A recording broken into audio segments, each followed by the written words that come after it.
এই মুহূর্তে আমি আছি কোর্টে।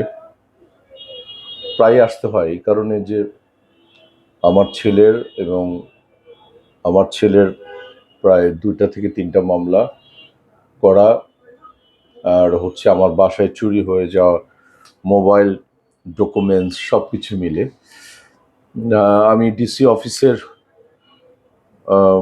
বসে আছি। থ্যাংক ইউ শাহাদাত, আমার ছোট ভাই শাহাদাত। আর এই জায়গাটা এলে আমি একটা নস্টালজি হয়ে যাই। সেটা হচ্ছে আমার জন্ম জিঞ্জিরাতে, কালীগঞ্জে বড় হয়েছি। এই ওই কেরানীগঞ্জের এই নদীটা আমি আমার লাইফে সম্ভবত 10 থেকে 12 বার সাঁতরে এই পারে আসছি, আবার ওখানে গেছি 1-1.5 ঘন্টা রেস্ট নিয়ে। এমনও গেছে যে হাফ প্যান্টটা মাছ নদীতেই খুলে ফেলছি, ওইটাই আবার নিয়ে আবার পাড়ে এসে পড়ছি।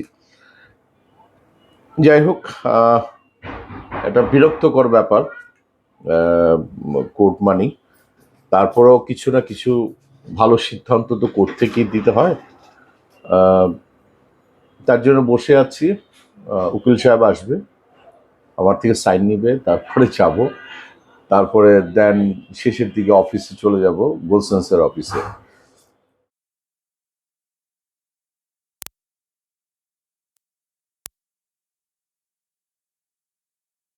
নাম লেখার আগে আমাদের মিজান সাহেব, আমাদের উকিল, এবং খুব my dear man, is a very my dear man. আমার মনে হয় রাগ কি জিনিস পৃথিবীতে উনি আসার সময় নিয়ে আসে নেয়। আল্লাহ সুবহানাহু ওয়া তাআলার কাছে যে মিষ্টি মিষ্টি করে আসে। তো দীর্ঘদিন যাবৎ আছে।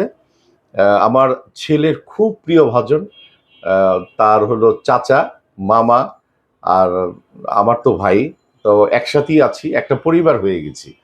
এবং মাঝে মধ্যে মনে হয় যে এদিক দিয়ে ওদিক দিয়ে যাচ্ছিলাম, হঠাৎ করে মনে হয় যে বিজয় ভাই একটা ফোন দিই, উনি কি কোর্টে আছে নাকি। দিন শেষে তা কেমন আছেন বলেন? আলহামদুলিল্লাহ ভালো। আর কি বলেন না, আবার কতদিন আসতে হবে? আমি কিন্তু আবার আসতে হবে, মামলা যতদিন আছে ততদিন তো আসতে হবে। আপনি বাদী হিসাবে আছেন। হ্যাঁ, আপনি যদি সময় না দিতে পারেন আমাকে সময়ের আবেদন করতে হয়। ইনশাআল্লাহ। আদালত থেকে পারমিশন নিতে হয়। তারপর আজকে আসছেন, আজকে কোর্টে আপনি হাজিরা দিবেন এবং আপনার চার্জ হিয়ারিং এর জন্য যে চার্জের জন্য আসামির প্রতি চার্জ গঠন করা হবে, হ্যাঁ, সেই জন্য আমরা আজকে পদক্ষেপ নিব। আশা করি আজকে কাজ করতে পারবো ইনশাআল্লাহ। ইনশাআল্লাহ। এবং আল্লাহ সমস্ত কিছুর মালিক আল্লাহ সুবহানাহু ওয়া তাআলা। 2টা মামলা। হ্যাঁ, তো আল্লাহ সমস্ত কিছুর মালিক। আমরা যেন সুস্থ থাকি, ভালো থাকি, ন্যায় বিচারটা পাই এবং সুন্দর বিচারটা পাই, সেটাই আশা করব। ভালো থাকবেন সবাই।